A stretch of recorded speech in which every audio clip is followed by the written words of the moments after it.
ఎవరైనా చేసినా ఎవరు చేసిరా అంబులెన్స్ లో ఇవ్వడానికి వస్తే 10 ఏళ్ళు పోతారు జైలు చెప్తున్నా.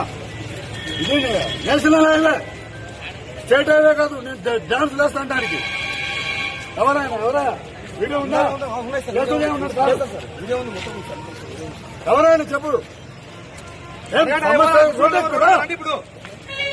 ఏమి ఊరిపోయే రోడ్ అదేమన్నా 100 ఫోన్లు సార్ అంబులెన్స్ లో చచ్చిపోతున్నామని అందరి మీద కేసులు ఏమన్నారు? వీడియో ఉన్నారా?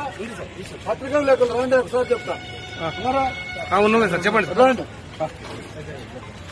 అందరికి రైతులకు కూడా తెలియజేయండి. ఏదైనా సమస్య ఉంటే కలెక్టర్ దగ్గరికి పోండి, ధర్నా చేసుకోండి. ఆ రైట్స్ హక్కులు ఉంటాయి. అంతేగాని చీటికి మాటికి నాకు కడుపు నొప్పి లేచింది 100 టాబ్లెట్ వేసుకుంటుంటే కుదరదు. ఇది national highway. Number of vehicle 10 నిమిషాలలో 4-5 కిలోమీటర్లు ఉంటుంది. మనకు తెలుసు కర్నూలు నుంచి హైదరాబాద్ కు ఎంతమంది పేషెంట్లు హైయెస్ట్ ఫాస్ట్ గా వెళ్తుంటారు. ఒకటి గ్రీన్ ఛానల్ అని కూడా ఉంటుంది. అంటే ఊపిరితిత్తులు కిడ్నీలు తీసుకుని 120-140 మీద వెహికల్స్ పోతుంటాయి. నీకు చిన్న సమస్యకు నువ్వు రోడ్డు ఎక్కితే జీవితం పోతుంది ఆడ. ఇదే లాస్ట్ అండ్ ఫైనల్ మీ అందరు చెప్పేది. మీ సమస్యలు ఉంటే ఇక్కడ ధర్నా చేయండి, లేదా కలెక్టర్ దగ్గర పోయి మీ హక్కులు సాధించుకోండి. నేషనల్ హైవే సరే కాదు, నేషనల్ హైవే మీద ఉంటే మాత్రం మీకు తెలియదు ఆ కేసులు ఎట్లయినాయో. రైల్వే ట్రాక్ తెలుసు కదా కేసులు. ఈడ కేసు అయితే మిమ్మల్ని దేశంలో ఉన్న అన్ని రాష్ట్రాల్లో తిప్పుతారు. నేషనల్ హైవే మీద కూడా అదే కేసులు అవుతాయి. ఇలా గద్వాల కోర్టు ఉండదు.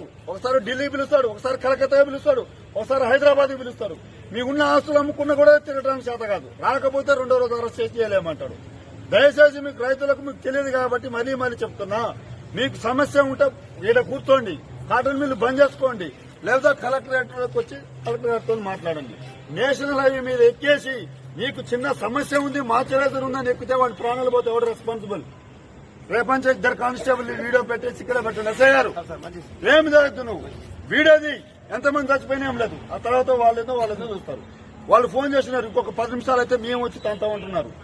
మీ అంతా ఇలా అందరూ పోలీసు వాళ్ళందరూ మీటింగ్ లో ఉన్నాం, గద్వాల్లో ఉన్నాం. నీకు ఇష్టం వచ్చినట్టు ఒక ఏల లేదు పాల లేదు రోడ్డు మీద ఎక్కితే ఏందన్నట్టు అది. దయచేసి ఆ పని చేయకండి.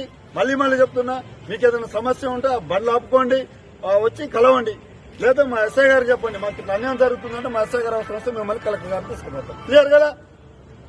ఓకే, థ్యాంక్ యూ అండి. మార్కెట్ ఎవరు మార్కెట్